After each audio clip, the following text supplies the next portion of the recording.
a gentleman by the name of Anthony Cook. He was a Cold Regions Army geologist. Took 7,100 feet of core samples in 9 different areas of Antarctica. And of these 9 different glacial areas in Antarctica, he found over 2,000 volcanic explosions. And what kind of a tweezer was it? It was a very fine point tweezer, the same identical kind of tweezer that we use today when we pierce an egg to remove the DNA and extract and move it over to another egg. Okay? You've all probably seen little pictures of that, you know, where the scientist is simple. That's what they have.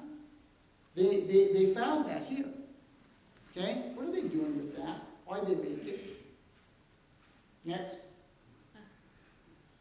In 1938, Wilhelm Koenig, obviously a German, discovers in Baghdad, in a bunch of boxes underneath the Baghdad museum there, he discovers all these strange objects, okay? And they look like a bunch of pots. So, you know, they must be pots. So they're labeled pots. He brings them all up. He's getting ready to examine them, but he is a German, and at that time, most Germans either had to fight or flee. So World War II comes up, Wilhelm Koenig goes someplace else, and it wasn't until about 30 years later that they turned their attention back to this item.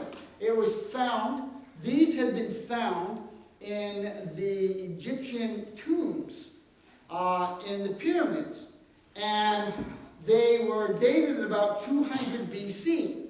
This is a clay pot that is 6 inches tall, and in the center is a cylindrical copper tube right here that's 5 inches tall, and on the bottom is a copper plate that has a welding of 60-40 lead tin, almost like our welding today, and it has welded the copper tube into all together.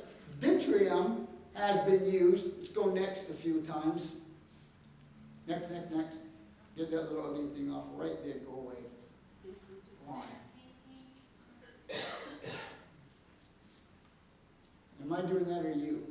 I feel like it might be me. No, it's you. Okay. Clay, copper, the asphaltum is a pitch type of material that sealed up the top and they put it down on the bottom. And then you had in the middle an iron rod that came down. Now, they looked at that. Some of you might already know what this is. It's fairly well known in amongst all the geeks of science and so forth. So don't admit that you know what it is because I've just labeled you a geek of science. Okay, for you non-geeks, what this turns out to be is the Baghdad battery. They took this item and they took it over to the General Electric High Voltage Lab in Pittsfield, Massachusetts. And General Electric High Voltage Lab took the very same item, they made one of their own, and they filled the reservoir with known acids of 200 BC.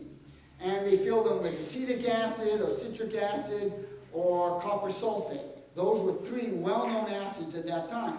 And they found that each one of these would make a voltage. It was a battery capable of voltage between 1.5 and 2 volts. 6 of them would give you a 12-volt battery. 200 BC. Taken out, and what did the Egyptians want with that? And why did the Egyptian pharaohs want to take that with them? I've got some answers for you here real soon. Some more. The Nwtn hand axe. I have one on display up here.